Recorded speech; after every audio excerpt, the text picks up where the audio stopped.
Namaskar and a very good afternoon, Dipankar Sharma sir, for taking out time for the sixth Manipal interview series done by the Lexological Club, School of Law, Manipal University, Jaipur. I am Meghna Sharma, first year law student at Manipal University, Jaipur, takes immense pleasure for carrying out today's meet with you, sir. Dipankar Sharma sir is a lawyer with a history of working in legal services industry. He's a full-time academician and presently working as assistant professor of law at Manipal University, Jaipur. He quickly identifies and understands business issues as well as opportunities and prioritizes new capabilities credit of consistently delivering high quality services to the clients business through informative well organized scope documents and business requirements. He exhibits in confidence and extensive knowledge of emerging industry practices when solving business problems. He has pursued his PhD in competition law from National Law University, Jodhpur, in August 2014, and his BA LLB honors from Seedling School of Law and Governance, Jaipur National University, in 2013. His areas of expertise are corporate law, competition law, arbitration law, international law, environmental law, constitutional law. Now, without any further ado, I'd like to start off with the interview, if you may allow, sir. Definitely, and it's my pleasure to be here with all of you. Thank you, sir. To onset the meet, my first question would be, so I want to ask about your incredible career as a professor at the School of Law, Manipal University, as this is the prime reason we are all getting great enthusiasm of being as remarkable as you are. Well, I would like to start with the fact that I don't treat professorship as a career because I believe it's an experience. No matter how hard you try to maintain a monotonous nature of lecture or whatever it is, and how hard you prepare for certain questions, every day is a new experience. There are hundreds of people listening with hundreds of brains working. And at any point of time, there can be a question you have never heard of and you have never actually prepared yourself for. So basically, I believe, and if in short, I would like to suggest my journey as a professor has been incredible. It's a roller coaster ride where ups and downs are part of routine in a daily basis. And with the experience of a student, I can certainly say one thing that being a professor can be one of the most loved jobs in the entire world, provided you start enjoying it. Thank you, sir. So my next question is, I would like to ask, is why did you choose to be a professor of law and saw your career in it as the same? And according to you, what would be a better option among various potential fates that a law graduate has? What is the reason behind your positive attitude and energy to pursue it? Is there any other possible motivation behind it? Well, thank you for the wonderful question. The answer to this question is little personal, and I would like to give that answer. That my first inspiration to actually think of working myself in the field of teaching and legal education was my first guru, first professor, Professor Dr. V.S. Mani. He is no longer in this world. He left for Heavenly Abode 4 or 5 years back. But he was a person who was the founding vice chancellor of Gujarat National Law University as well. And he was a renowned personality in the field of international law and space law. And a very interesting experience was that one day he was writing something on his computer, and I entered his room, and he asked me. I entered for certain other purpose. He asked me to sit and asked, "Do you know or are you able to research on legal areas?" I said, "Yes, if provided with an opportunity." He said, "Read the draft and point out the mistakes." Then, after two paragraphs, I gathered certain courage and asked, "Sir, it talks about space law and it talks about regulating the space law. Can I ask if it is not that confidential? What are you actually drafting upon?"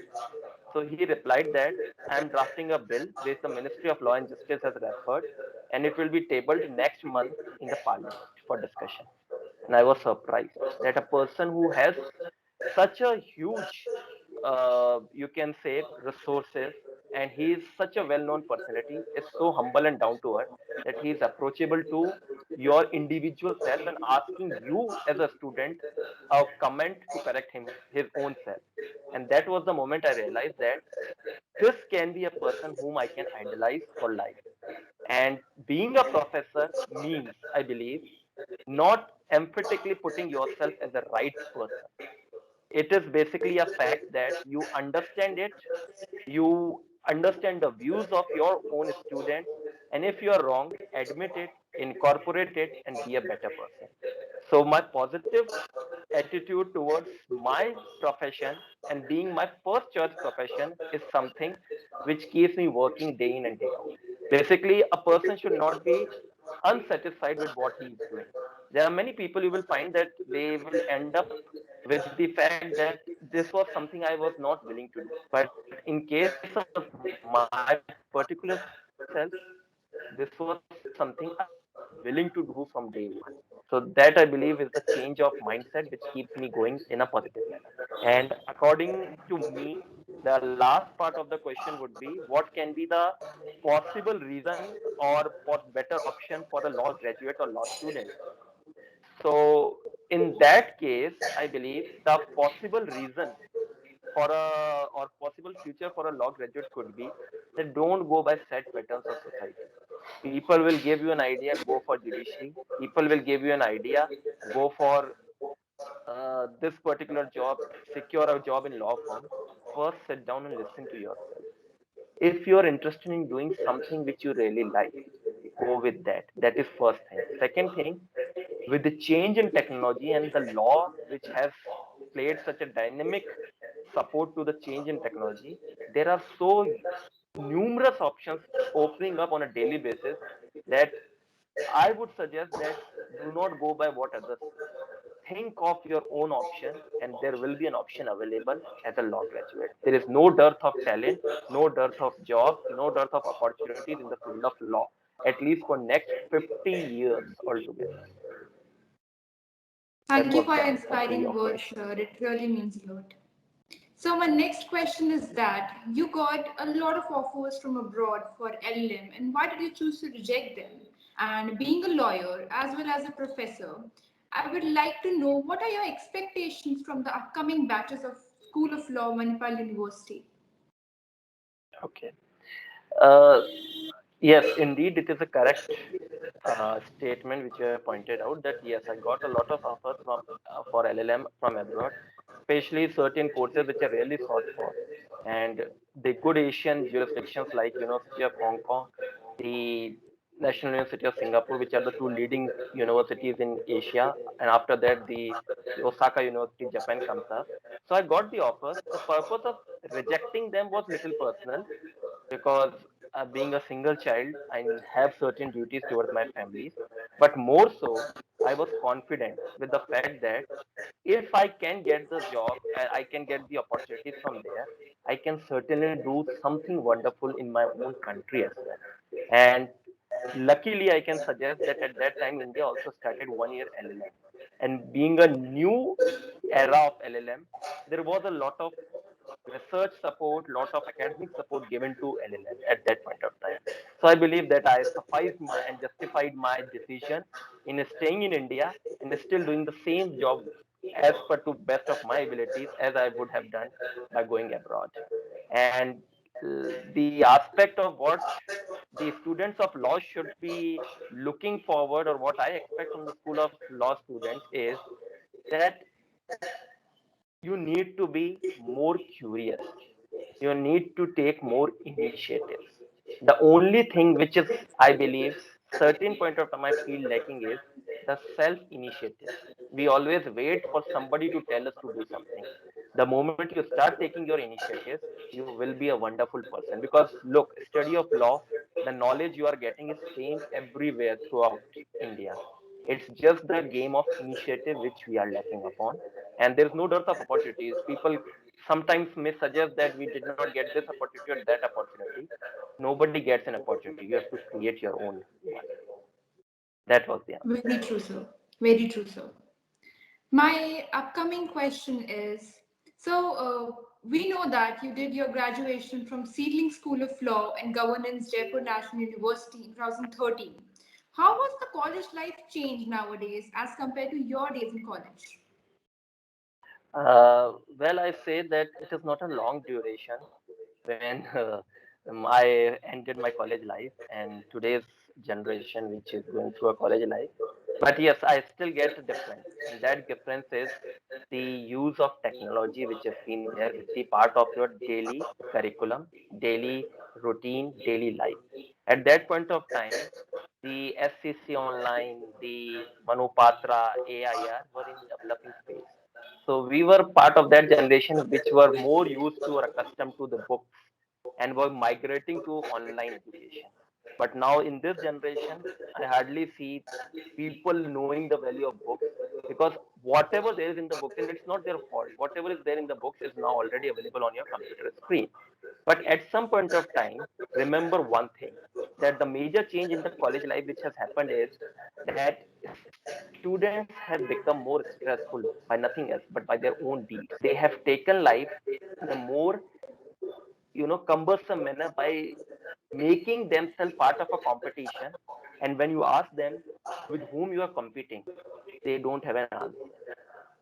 I believe that as a student of law, don't compete with others, compete with your own self. Because the moment you start proving yourself a better version, like we have a software, Android software or app versions 1.0, 2.0, 3.0, start working on that better. Make yourself a version 1.0, 2.0, and you will be a wonderful person and you will have less trouble in your own college life. Enjoy the college life. That is my main advice to you all. Don't go with the mad, blind rat race. That's it. It has been noted, sir. So my next question is, do you have any hobbies other than reading or writing? Like how significant is it to have a hobby and can we afford to have a hobby while seeking professional course? Well, the answer is obviously you should have an hobby. Without hobby, you cease to be a natural human being. You are not machine. I believe nobody among us is a machine. We all have a hobby, and we all need to know our hobby. For example, give an example. I have different set of hobbies. I find going out, riding my two-wheeler or four-wheeler, going for a ride is my hobby. So I find solace in doing that. I like exploring places. For example, to whichever country I've been invited to, I never go for the duration of that event. I at least book 10 days, accommodation because I need to explore that place. And that is a hobby which I have. As a person, individual, I believe that I should explore the world. So whatever hobby you can develop or you believe you should have, you at least work on that.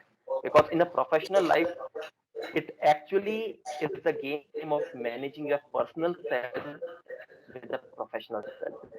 And personal self should not be dominated by hobby is important. And hobby actually increases your concentration, whatever you do. So that is why I believe a hobby is a really important aspect of a personal life. So, sir, basically, your hobby is apart from reading and writing, is to find solace and peace other than books.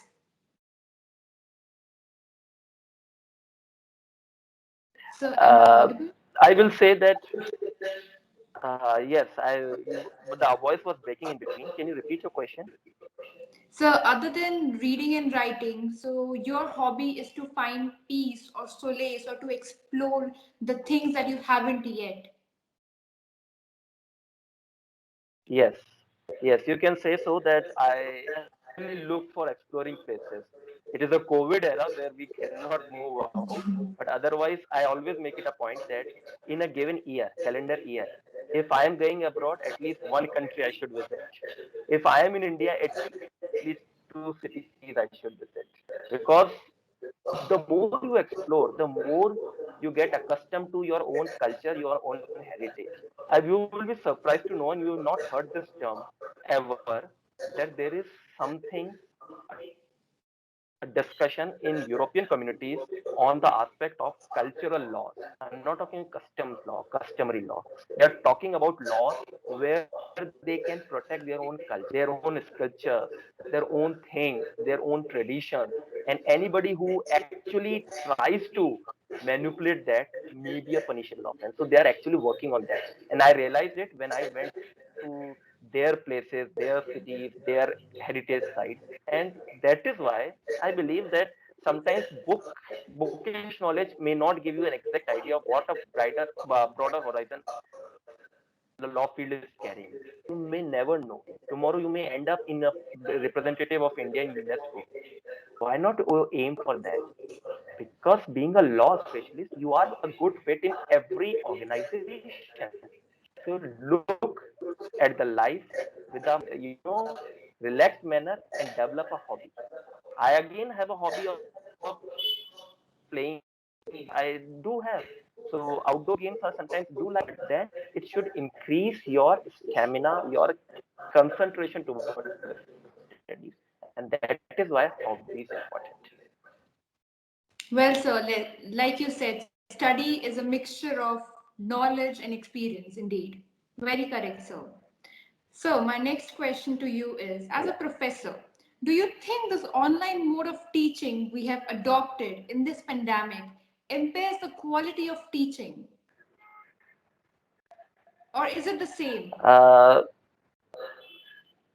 I would say that in a COVID era, it's rather more of a compulsion for us to move to online education. I hardly believe that anybody has moved to online education out of their choice. They have moved it with a sense of compulsion. But I welcome this trend of online education with just one rider. I don't personally, and it's my personal opinion, I don't find it a quality, education. May I'm not talking about quality teaching or quality learning. I'm talking about quality education. And when I talk about education, as a professor and as a student, we need to know each other better. Whether I am able to communicate to you properly and whether you are able to ask something more freely. Education depends on a two-way process. It's not a one-way process. And as online teaching, we are since not very accustomed to at this point of time, has been more of a one-way teaching. And that is why I suggest that I welcome the online mode, but with the rider, that it should lead to quality education. Quality teaching is something which can be a subjective matter, but quality education, I mean to say that two-way journey, two-way process should be effectively maintained. In a classroom environment, I find it more convenient. In online environment, still coming up to the terms with that. So that is my answer to your question. Thank you, sir. So, after your LLM, you did your PhD in competition law from NLU Jodhpur in August 2014. You devoted all your time to studying and attaining proficiency. So, are there any laws that you feel have gone obsolete and need amendments? Well, the best aspect of law is that it constantly needs an amendment. And to point out certain laws, for example, I'll give you an example. Right now, if you look at the subject of taxation, we have direct taxation and indirect taxation, two different subjects, which comes in the form of tax 1, tax 2. I studied tax 2, that is indirect taxation, with a lot and lot of rules, customs, tariff acts, this act, VAT, value added, this, that. Now what we see a new law called GST compiled in one bundle. There is no, amendment in the law, but entire law has been replaced. Then second point, the commercial laws, which we see in the country right now, are getting obsolete day by day. Why? Because the technology has changed in a greater way. For example, I give an example. We as an Indian may not have heard the term called fintech, financial technology. And in Asian jurisdiction like Hong Kong and Singapore, they are talking about fintech laws. Now, what is financial technology law? The entire debate which is going on in relation to cryptocurrency. How do you validate a transaction of a cryptocurrency, from where it originates, what are the chances of manipulation, what are the chances of cyber fraud, what are the chances of probabilities of somebody getting it right. So these types of things go into the fintech law. So I believe that the banking laws at this point of time may be outdated because they don't have a sense of fintech law. I'm not talking about core banking like mortgages, home loan, and that aspect. I'm talking about the online versions of those banking transactions which are happening. So these are another sort of areas where there is some kind of requirement of a law. It's not an obsolete law, but at least a requirement of a new law.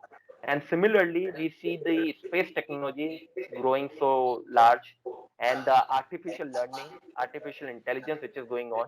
So we don't have an idea about what is Alexa doing with our own information. If you open an Alexa Amazon account, you will see that your last communications are recorded in that. Just open the Amazon account of Alexa and it shows last communications recorded. Now, what happened with those communications? Aren't there an IP law governing there? I have a doubt because IP law is little silent.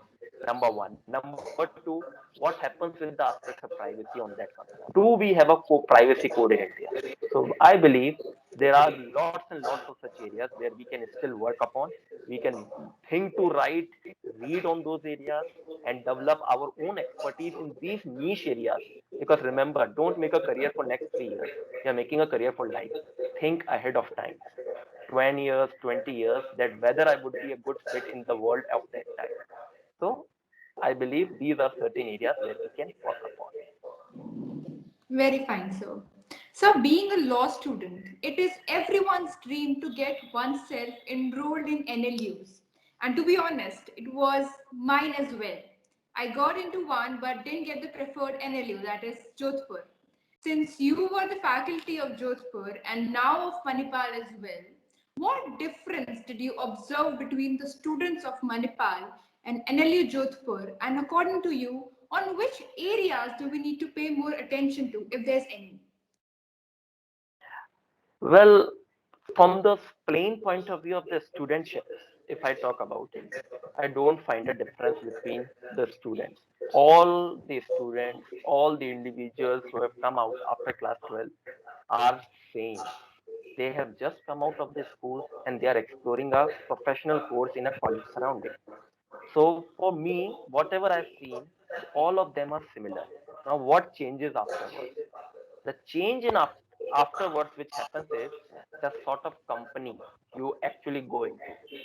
In NLU environment, there is a certain sense of competition in terms of academics, voting, etc. And as I said earlier in this interview, a sense of self-initiation, which I believe sometimes gets missing. There is a little complacency. And I don't know, there may be a reason that I want a degree and then I'll explore. But remember, you get a 5 year course in the college. There is a lot of time to explore yourself. So after 5 years, if you want to give next 5 years, you are already behind 10 years with somebody, which was supposed to be your compatriot, your peer. So that is why the major difference is that you need to be more competitive in terms of academics, have a peer discussion on what we can do in terms of getting our own records, our own CV more enriched. And by when you talk about CV getting enriched, I'm not talking about just smooth competition. Look at the point of view of certain articles. Start reading good editorials. Develop your own thinking of something. Don't go by what media says. I was surprised. I'll give you an example. I was surprised that there are certain bytes which go in the media and the law students grasp them and then start replicating them just like a general public. You are being taught from first semester Audi Altrum Partum. How can you forget that easily? There are two sides of the story. So never make an opinion. This is something which is expected out of a law student. So what I say is that be more competitive and more initiative taker. There has to be an attitude of go-getter rather than somebody giving you an order for something. Nobody will ever give. Everybody will teach you, but nobody will tell you how to enrich your own academic.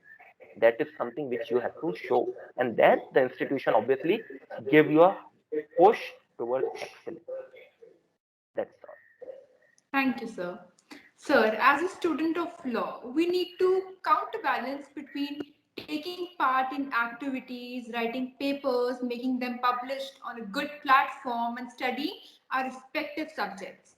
Can you please guide us with how to offset the above mentioned things with our routine studies? The question is quite critical in nature, and I'm happy that you asked this question because being a student, I've always faced this query from the students itself. When I was a student, my peers also asked the same question to our teachers, and now when I'm in a professorship, students also ask the same question. Sir, there are six subjects. We have to study for 6 hours in classroom. Then we have to do certain projects, assignments.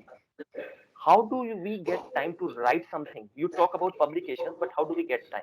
The answer to this is, and in my opinion, what can be is that in every semester, when you have 6 subjects, take it as a uh, shopper's shop where you have lots and lots of variety. Whatever you like the most, you pick up.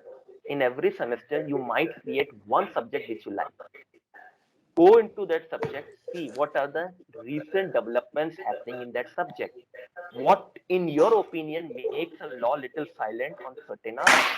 Start reading, start writing. Just after 4 pages, you write something, you get into a habit of analyzing and writing.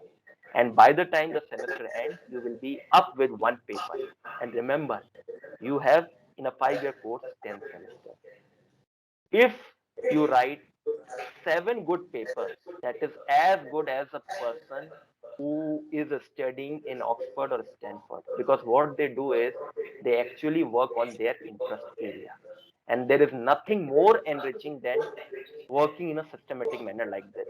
Imagine 7 semesters, I'm not talking about even 10, 7 semesters, 7 papers, that's it. After the 5 year course is done, the people will be surprised how good that student is. And that is my advice that in this manner, choose out one thing. Don't go for everything. Choose out one thing.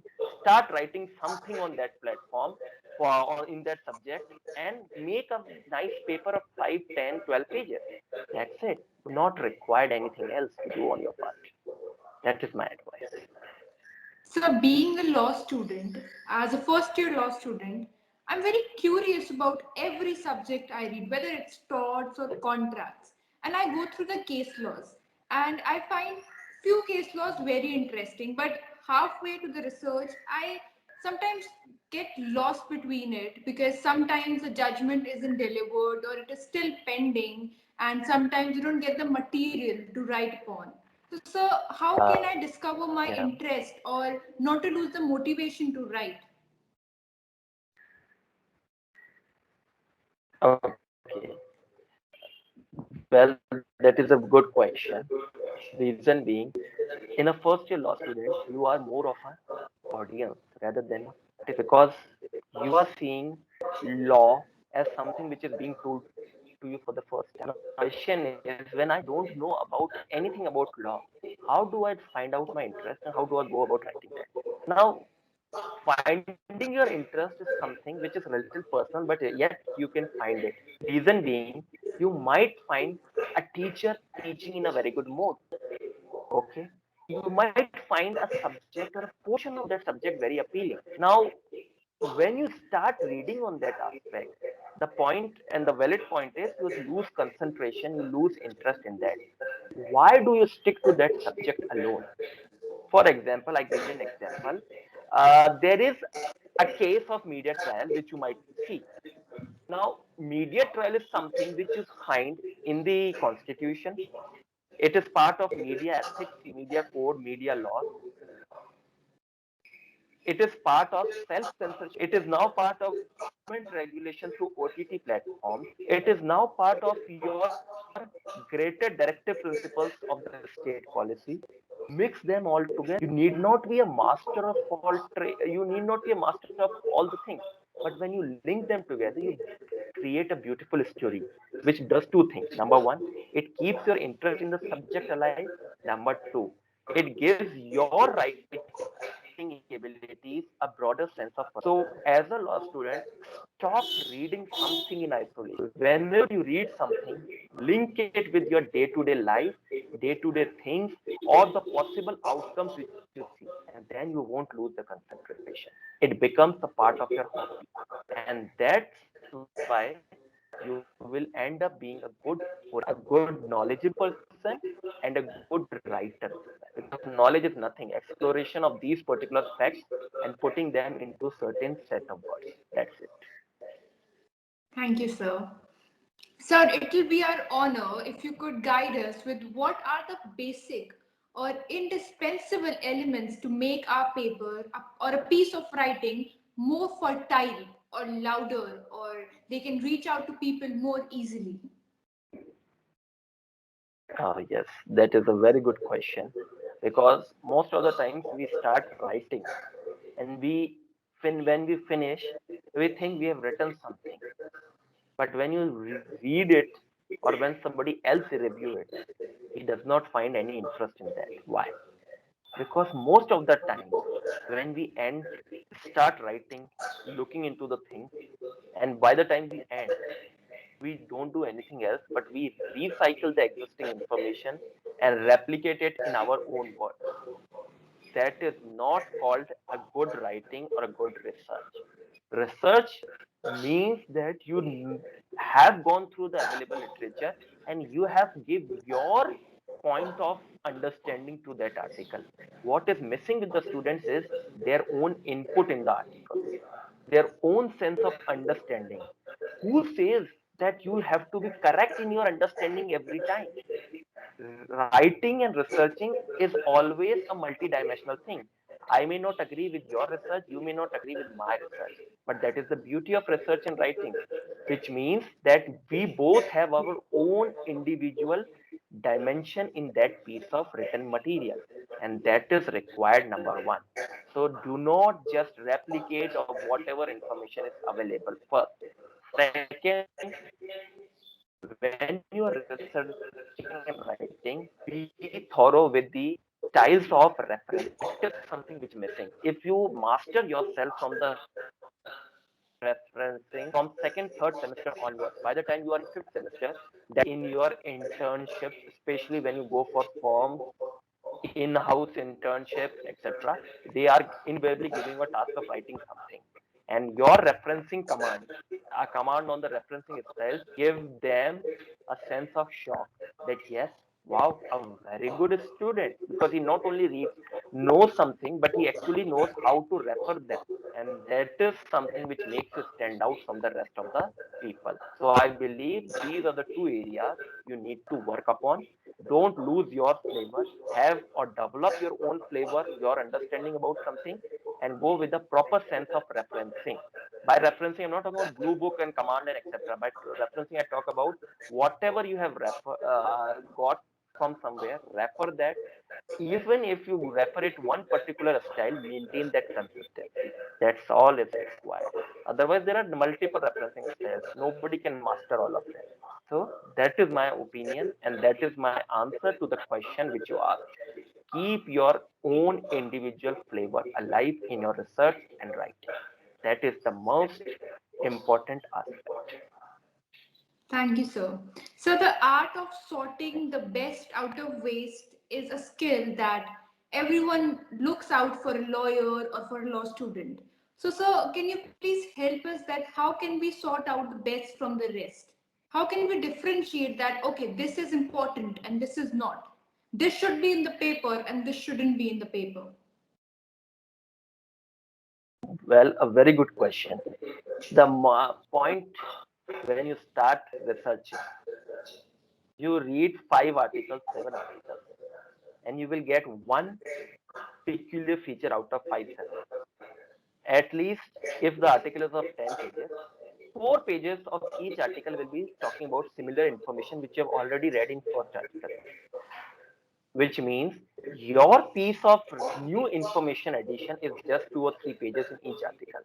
Now, when you go through 5 articles, you get at least 7 pages of new information. Out of those 7 pages, what is the most important question which will come into the mind of reader. For example, I give an example. I start writing my article on OTT regulations in India, an art of balancing between speech and expression and law and order. This is my topic. I started writing.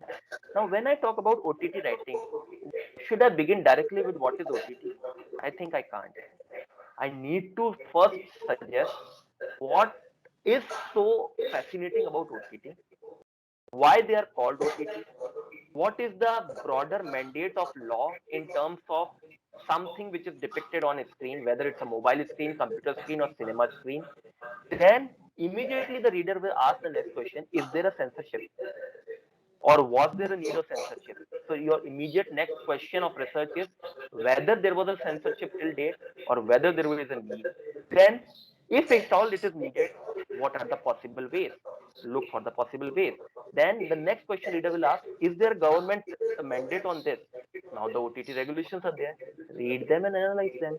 And then last, the question which the reader might ask: America also have Netflix. They don't have this kind of regulation.